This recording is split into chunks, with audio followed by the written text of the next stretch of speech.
ನಿಮ್ಮ ಮೊಬೈಲ್ನಲ್ಲಿ 18 ಆಗಲಿ 81 ಮೊಬೈಲ್ ಸಂಖ್ಯೆ ಇದೆಯಾ ನೋಡ್ಕೊಳ್ಳಿ. ಅಂದರೆ ಮೊಬೈಲ್ನಲ್ಲಿ ಎಲ್ಲಿ ಬೇಕಾದರೂ ಬರ್ಬೋದು. ಇದು 192 ಇಲ್ಲ 81 ಈ ಥರ ನಂಬರ್ಗನ ಇದ್ದರೆ ತಂದೆ ಕಡೆಯಿಂದ ಸಮಸ್ಯೆ ಅನ್ನೋದು ಬರುತ್ತೆ, ಇಲ್ಲ ತಂದೆ ಲಾಸ್ ಆಗುತ್ತೆ, ಇಲ್ಲ ತಂದೆ ಕಡೆಯಿಂದ ಏನಾದರೂ ಸಮಸ್ಯೆಗಳು ಕೂಡ ಉದ್ಭವ ಆಗ್ತವೆ.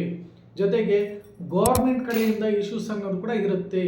ಇದ್ರ ಜೊತೆಗೆ ಇನ್ನೊಂದು ಏನಪ್ಪ ಅಂತಂದರೆ, ಈ 81 ಇರೋರಿಗೆ ಅವಾಗವಾಗ ಜಾಬ್ ಚೇಂಜಸ್ ಆಗ್ತಾ ಇರ್ತಾರೆ.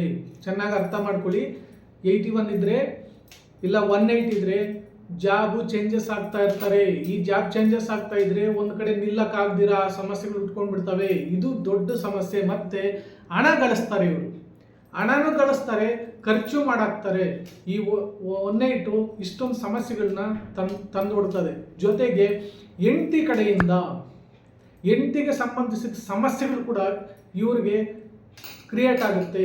ಚೆನ್ನಾಗಿ ಅರ್ಥ ಮಾಡ್ಕೊಳ್ಳಿ. ಗಂಡ ಆಗಿದ್ದರೆ ಹೆಂಡತಿ ಮೊಬೈಲಲ್ಲಿದ್ದರೂ ಸರಿ, ಇಲ್ಲ ಗಂಡನ ಮೊಬೈಲಲ್ಲಿದ್ರೂ ಸರಿ, 180 ಇದ್ದರೆ ಅವ್ರ ಕಡೆಯಿಂದ ಸಮಸ್ಯೆಗಳೇನಾದರೂ ಇದ್ದರೆ ಅದನ್ನು ಫೇಸ್ ಮಾಡಬೇಕಾಗುತ್ತೆ.